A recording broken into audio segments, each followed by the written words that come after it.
2018 সালে এ রাজ্যে চলো পাল্টাওয়ের ঝড়ে রাজ্যের 25 বছরের জগদ্দল পাথর কমিউনিস্ট সরকারের পতন ঘটেছিল। কিন্তু তারপর হতেই বিপ্লব দেবের রাজত্বকালে ব্যাপকভাবে কমিউনিস্ট পার্টি তথা সিপিএমকে কোণঠাসা করে রাখা হয়েছিল বলে দাবি করেছিলেন তৎকালীন সিপিএম দলের বরিষ্ঠ নেতা তথা রাজ্যের প্রাক্তন মুখ্যমন্ত্রী কমরেড মানিক সরকার। কিন্তু জিতেন চৌধুরী যখন দলের দায়িত্বভার গ্রহণ করেন তারপর হতেই সিপিএম দল ঘুরে দাঁড়াতে থাকে। ইতিমধ্যে বিপ্লব দেবকে হটিয়ে ডক্টর মানিক সাহার হাতে রাজ্য মন্ত্রিসভার দায়িত্বভার অর্পণ করার পর হতেই সিপিএম দল ক্রমশই ঘুরে দাঁড়াতে শুরু করে দিয়েছে।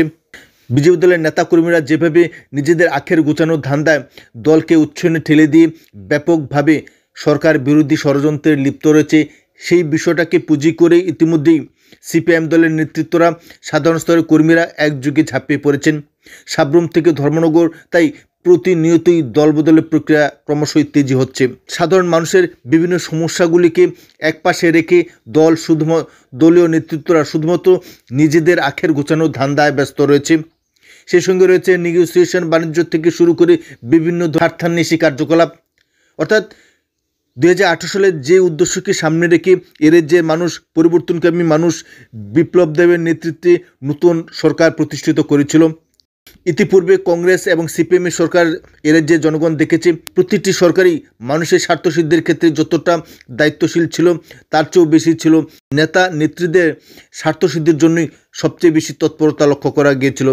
পরিবর্তনকারী মানুষ নতুন করে বিজেপি সরকার প্রতিষ্ঠিত করেছিল, কিন্তু মানুষ ক্রমশই আশাহত, মানুষ ক্রমশই সরকার বিরোধী মনোভাব নিয়ে এগিয়ে চলছে এবং এই সুযোগটুকুকে কাজে লেগেই সারা যে বামফ্রন্ট তথা সিপিএম দল সরকার বিরোধী প্রচার ক্রমশই তেজি করে তুলছে, যার ফলশ্রুতিতে বিভিন্ন জায়গায় প্রতিনিয়তই দলবদল ঘটে চলছে।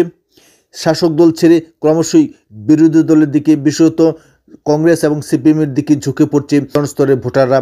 এই পরিস্থিতি ক্রমশই এই রাজ্যের শাসক জোটের সামনে এক কঠিন সংকট সৃষ্টি করতে চলেছে বলে মনে করছেন রাজনৈতিক বিশ্লেষকরা। ইতিমধ্যে জোট সরকারের বিভিন্ন ধরনের বাধা অতিক্রম করে রাজধানীর বুকে সিপিএম দল যেভাবে ঐতিহাসিক সমাবেশের ডাক দিয়েছে, এই সমাবেশ এই রাজ্যে পরিবর্তনের ইঙ্গিত করছে কি, এ নিয়েও প্রশ্ন দেখা দিয়েছে।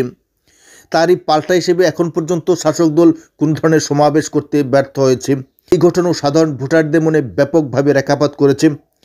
সিপিএম দলের রাজ্য সম্পাদক হিসেবে পুনর্নির্বাচিত হওয়ার মাধ্যমে জিতেন চৌধুরী সর্বশক্তি নিয়ে ঝাঁপিয়ে পড়েছেন সরকার বিরোধী আন্দোলনে। প্রতিনিয়তই হলসভা, উঠানসভা, গণকনভেনশন, ডেপুটেশন সহ বিভিন্ন ধরনের রাজনৈতিক কর্মসূচি বামপন্থীরা একযোগে নিচ্ছে। এই বিষয়টা শাসক দলের জন্য এক অশনি সংকেত বলা, এই বিষয়টা শাসক দলের জন্য এক কঠিন বার্তা বলে মনে করছেন রাজনৈতিক বিশ্লেষকরা। নিন্দুকরা বলছেন যে 2023 বিধানসভা নির্বাচনে বর্তমান জোট সরকার নিজেদের অস্তিত্ব টিকিয়ে রাখতে সক্ষম হয়েছিল, কিন্তু 2028 বিধানসভা নির্বাচনে ইঞ্জিন সরকার হ্যাট্রিক করতে সক্ষম হবে না, কারণ ইতিমধ্যে বিরোধী রাজনৈতিক দলগুলি ময়দানে ব্যাপকভাবে ঝাঁপিয়ে পড়েছে এবং শাসক দলের মধ্যেও শুরু হয়েছে কালমির লঙ্কা ভাগ এবং জনস্বার্থ বিরোধী নীতি। কেন্দ্রীয় বাজেটের অর্থ 9-6 ব্যাপকভাবে চলছে, মানুষের মধ্যে ক্ষোভের পাহাড় ক্রমশই পুঞ্জীভূত হচ্ছে। সে সঙ্গে বিজেপি দলের যারা পৃষ্ঠা প্রমুখ রয়েছে তাদের অন্য সংস্থানের জন্য দল কোনো ধরনের ভূমিকা নেয়নি, যার ফলে যুব সম্প্রদায় ক্রমশই বিজেপি থেকে দূরে সরে যাচ্ছে এবং ডিওএফের দিকেই বেশি পরিমাণে ঝুঁকে পড়ছে বলে সিপিএম নেতৃত্বরা দাবি করছেন। এই পরিস্থিতিতে অনেকেই বলছেন যে 2028 সালেই ট্রিপল ইঞ্জিন সরকার সম্পূর্ণভাবে থমকে যাবে, অর্থাৎ ট্রিপল ইঞ্জিন সরকারের যে শেষের শুরু হয়ে গিয়েছে তা আর বলার অপেক্ষা রাখে না। এখন দেখার বিষয় বিজেপি দলের ক্রাইসিস ম্যানেজমেন্ট এই সামগ্রিক বিষয়টাকে কিভাবে ড্যামেজ কন্ট্রোল করেন, সেদিকে তাকিয়ে রয়েছেন রাজ্যের গণদেবতা, সেদিকেই তাকিয়ে রয়েছেন বিজেপি দলের সাধারণ স্তরের কর্মীরা।